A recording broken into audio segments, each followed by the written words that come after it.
Hey, what is going on, everybody? It is your boy Josh here, and just coming at you with another review. This time I decided to build my own personal computer because I needed a new one. That one right back there was running pretty slow, I'll tell you what. And before I get into this computer build, feel free to hit the subscribe button right down below. The little animation pops up, tell you what to do. Yeah, and if you do that, that'd be great. Just to let you know, I'll link all this information if you want to build your own computer. I'll link all the what I got down below for you. And let's go ahead and get started. I got for the body of it, just to kind of put everything in, I went with the NZXT H500 case. It's a mid-tower, real nice, real clean, has a glass side, so if you want to put some pretty LEDs in it, you can do that, which is absolutely awesome because I have some LEDs because the motherboard I have has some LEDs on it, as well as the cooler for the CPU. Speaking of the motherboard, I went with the Gigabyte Z390 Aorus Pro with Wi-Fi.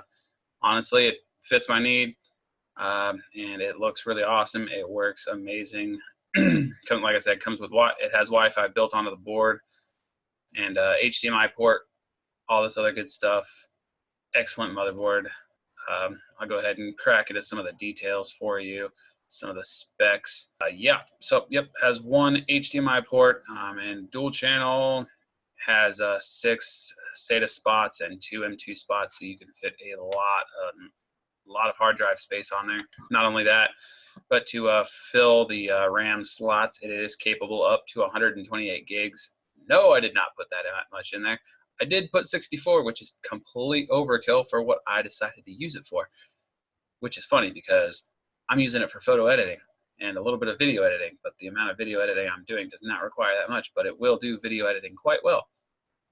So I just went with a Ballistic Sport LT series, 64 gigs, 4 sticks of 16, 288 pin, 2400 DDR4 RAM. Like I said, 64 gigs probably is absolutely more than I needed, for sure. It runs at 1.2 volts. I'm sure you can overclock if you want to. Not much to say about that. It does look really nice in the board, especially with the LEDs from the board. And I will go ahead and throw a little bit of footage in here as well. I went with the Intel Core i7 8700K Coffee Lake 6-core processor. This thing is screaming. I could have put an i9 in there, but I decided to save a little bit of money and invest elsewhere because, like I said, I was trying to build a Hackintosh, which I'll get into that in a minute, and why I decided to go ahead and just say the heck with it. But yeah, this thing screams, and for video editing or photo editing, will definitely do you well. If you really want to go with an i9, grab an i9. I know AMD also did some things. I might get into that a little later, or go ahead and link a video. Kind of describes what happened. Somebody I know over at Linus Tech Tips, or the channel I watch is Linus Tech Tips.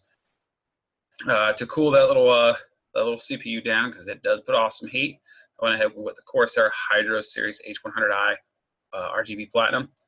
Comes with 2 fans. Unfortunately, I don't have the case to see those fans necessarily, but the actual cooler itself has some RGBs on it, which is really cool.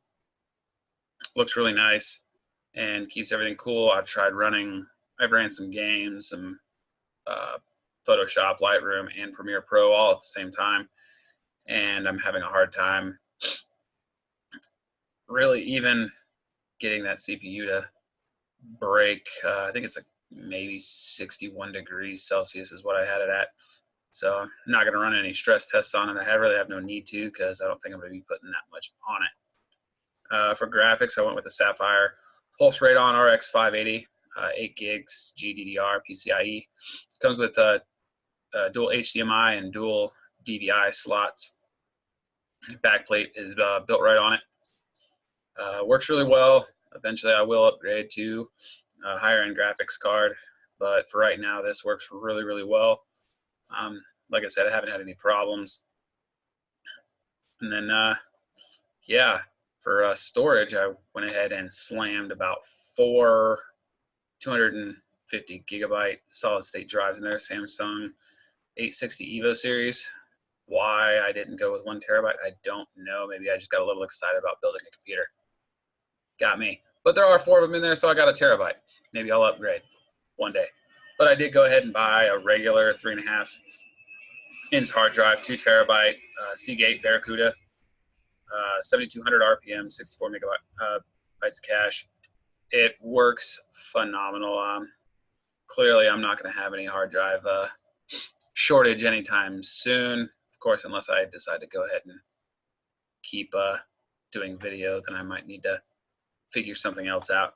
And just to power it all, I went with the Corsair RM power supply, 850 watt.